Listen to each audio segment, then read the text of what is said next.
Hello friends, welcome to my channel. Hope you are fine and you are healthy. So again आज का video मैं लेके आया हूँ जो मैंने लास्ट वीडियो में बात किया था कि जीडीपी के बारे में कि कितना गिर सकता है कितना नहीं गिर सकता।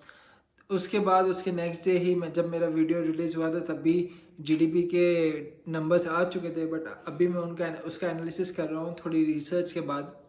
सो मैं उसके एनालिसिस पे जाऊँ उसके पहले मैं थोड़ा डिस्क्लेमर देना चाहता हूँ कि मैं कोई भी पॉलिटिकल पार्टी से रिलेटेड नहीं हूँ। जो भी मेरा एनालिसिस है या फिर जो भी मैं फैक्ट्स अभी यहाँ पे रखूँगा वो बहुत ही ज़्यादा इंटेलिजेंट लोगों ने एनालिसिस करके रखे हुए हैं, जो कि इंटरनेशनल बॉडीज़ के मेंबर्स है, चीफ इकोनॉमिस्ट है या फिर अलग अलग जगह से है। तो मेरा कोई भी पॉलिटिकल पार्टी से कनेक्शन नहीं है। मैं जो भी फैक्ट बोल रहा हूँ अभी वो सब मैंने इकट्ठा करके मैं आपके सामने रख रहा हूँ सो दैट आप बेटर डिसीजन ले सको कि क्या हो रहा है क्या नहीं हो रहा है। विद दैट सेड मैं स्टार्ट करता हूँ अपना स्पीच या फिर अपना जो डिस्कशन है वो। उसके पहले मैं सबसे पहले एक याद देना चाहता हूँ कि इसके पहले जब ऐसा कोई टाइम आया था कि जब भी मार्केट में या फिर देश में रिसेशन जैसा माहौल हो गया था या मंदी जैसा माहौल हो गया था, वो था 2008 या 2009 में जो क्राइसिस हुई थी, वो जब पूरा वर्ल्ड ख़त्म हो चुका था, स्टॉक मार्केट क्रैश हो चुके थे, इकोनॉमीज डाउन हो चुकी थी। बहुत बहुत गवर्नमेंट्स ने बेल आउट पैकेज मतलब सहायता के लिए एक्स्ट्रा पैसे डिफरेंट डिफरेंट बैंक्स को दिए थे यूएस में।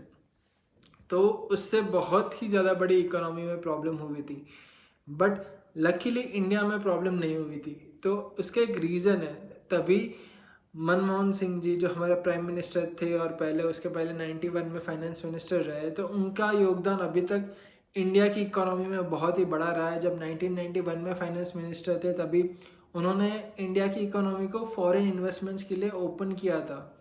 तभी उनका एक मॉडल था जिनको बोलते हैं एलपीजी, लिबरलाइजेशन प्राइवेटाइजेशन ग्लोबलाइजेशन। तो वो एक 1991 में उन्होंने शुरुआत की थी।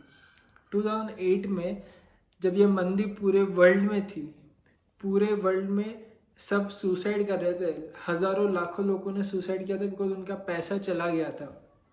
मगर 2008 में इंडिया में मंदी का ज़्यादा इम्पैक्ट नहीं हुआ था।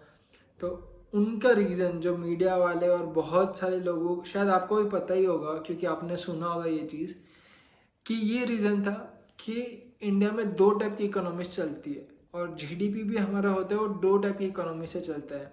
एक है फॉर्मल, जो कि नॉर्मल ट्रांजेक्शन्स होते हैं जो बड़ी बड़ी कंपनीज में बैंक्स में ट्रांजेक्शन्स होते हैं वो। और एक है इनफॉर्मल। इनफॉर्मल से मैं ये नहीं कहना चाहता कि ब्लैक मनी, हाँ थोड़ा बहुत इंक्लूड हो जाता है, बट मैं इनफॉर्मल से ब्लैक मनी नहीं कहना चाहता। इनफॉर्मल से मैं वो बोलना चाहता हूँ कि जहाँ पे कैश में बिजनेस होता है, जैसे कि एग्रीकल्चर होता है, स्मॉल फैक्ट्रीज है, मीडियम साइज फैक्ट्रीज है, स्मॉल बिजनेस है, मीडियम साइज बिजनेस है, नॉर्मल बाकी स्टोर्स है। तो एक फॉर्मल सेक्टर है, एक इनफॉर्मल सेक्टर है।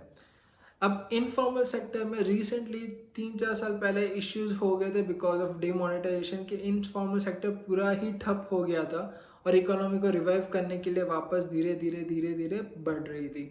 बट एज ऑफ नाउ जितने भी तभी 2016 में इनफॉर्मल सेक्टर्स के जितने भी बिजनेस थे या जो भी इनफॉर्मल सेक्टर्स से इनकम आती थी, वो उनको बहुत ही ज़्यादा इश्यूज हुए थे बिकॉज ऑफ जो भी मनी के लिए लाइन में लगना पड़ रहा था और लिमिटेशंस थे उसकी वजह से। तो इनफॉर्मल सेक्टर हमारा पूरा ही ठप हो गया था और अभी भी वैसा ही है।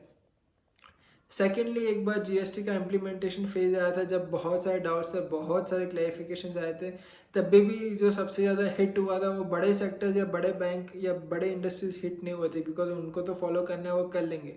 सबसे ज़्यादा प्रॉब्लम हुई थी वो छोटे मीडियम साइज या स्मॉल साइज बिजनेसेस को हुई थी, जिसकी वजह से अगेन वो इम्पेक्ट हुए थे एंड अगेन हमारा जीडीपी बढ़ने लगा था। तो वो ऑल इन ऑल हमारा इनफॉर्मल सेक्टर तो बहुत हिट हुआ है, जो आपको भी पता लग गया होगा, आप भी समझ पा रहे होंगे, कलेक्ट आई मीन कोरिलेट कर पा रहे होंगे आपकी कैसे ये हो रहा है।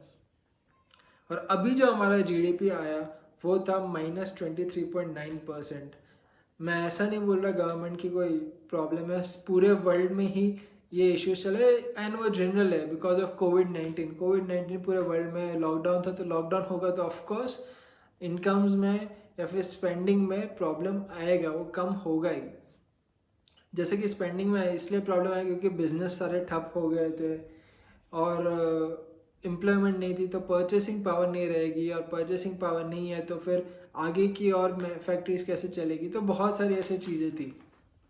ओवरऑल अगर मैं बात करूं तो कंस्ट्रक्शन में अराउंड 50% तक की गिरावट आई थी जीडीपी में। ट्रेड टूरिज्म होटल में अराउंड 47% की गिरावट आई थी। मैन्युफैक्चरिंग में 39% की आई थी। माइनिंग में 23% की गिरावट आई थी। फिर इलेक्ट्रिसिटी एंड ऑल 7% की गिरावट आई थी। फाइनेंशियल सर्विसेज में 5.3% की गिरावट आई थी। एक ही चीज़ थी जो पॉजिटिव ग्रोथ जिनका आया था, वो है 3.4% जो कि एग्रीकल्चर का आया था।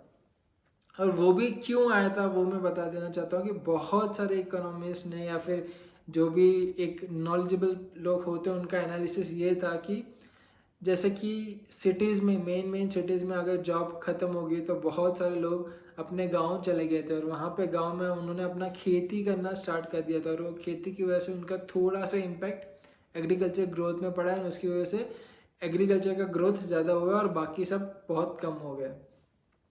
और तभी अनएम्प्लॉयमेंट भी बहुत हाई हो गया था, अराउंड 24% तक। अभी गिर के 11% हो गया। बट स्टिल अभी भी देखा जाए तो बहुत ही लो लेवल पे है। बट लॉकडाउन धीरे धीरे स्टार्ट अभी ओपन होना स्टार्ट हुआ है, तो धीरे धीरे इकोनॉमी भी रिवाइव करेगी, नो डाउट। बट ये -23.9% एक रियल फिगर है।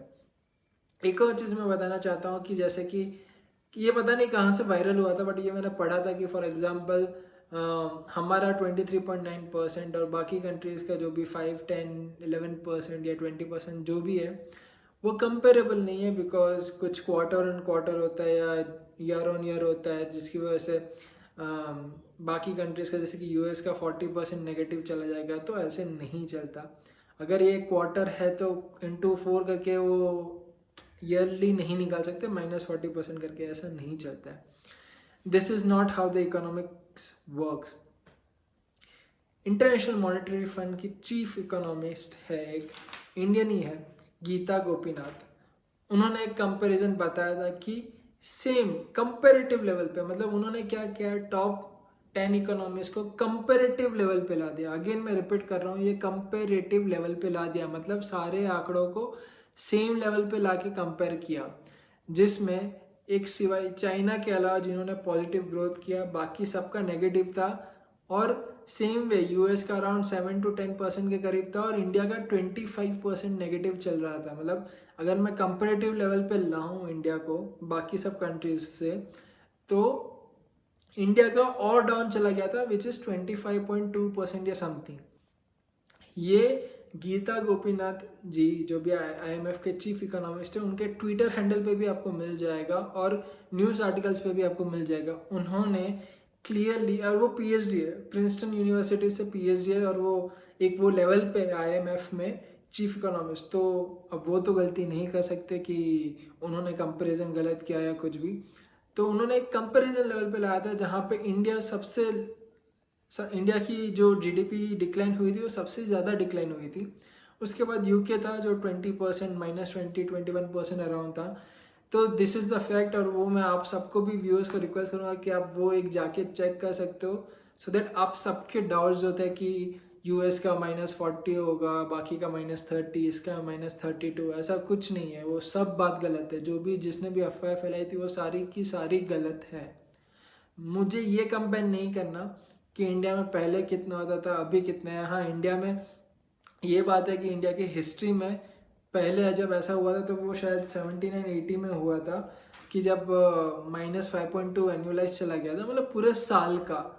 अभी ये तो क्वार्टर है, तो क्वार्टर के बाद पूरा अभी तो साल बाकी है, तो शायद कम हो सकता है। बट उसके बाद ये पहला ऐसा किस्सा है कि जहाँ पे बहुत ही कम जीडीपी चला गया। मतलब इंडिया की हिस्ट्री में ये फर्स्ट टाइम हुआ। ऐसा इंडिया की हिस्ट्री में कभी हुआ ही नहीं था कि इतना कम हो जाए। तो विद दैट सेड कि अगर मैं ये बोलूँ, अभी हम लोग आते हैं कि कंपैरिजन अगर करूँ तो कोई भी -40, -30, -32 ऐसा कुछ भी नहीं है।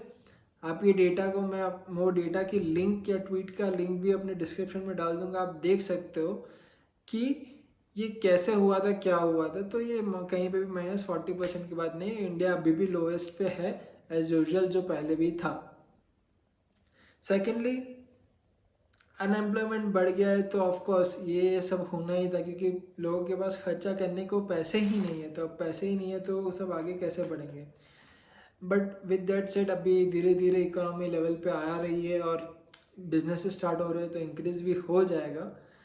बट ये था एक जीडीपी का एनालिसिस जहाँ पे मैं बताना चाहता था कि बहुत सेक्टर्स में डाउन हुए बट धीरे धीरे वो सब आगे बढ़ भी रहे। तो लेट्स सी, होपफुली सब ठीक हो जाना चाहिए। सेकेंड चीज़ मैं यहाँ पे ये बोलना चाहता हूँ कि जीडीपी के बारे में प्रॉपर नॉलेज लोगों के पास नहीं पहुँच रहा है, इसलिए मुझे लगा कि मैं डिटेल में थोड़ा वीडियो बनाऊँगा इसको। न्यूज़ चैनल भी कहीं पे भी कोई मेंशन नहीं करे कि हमारा जीडीपी पूरे वर्ल्ड में सबसे लोएस्ट क्यों है, और जबकि केसेस भी, कोरोना के केसेस भी day by day around 1 lakh cases आ रहे हैं, जो कि वर्ल्ड में अभी तक सबसे हाईएस्ट है।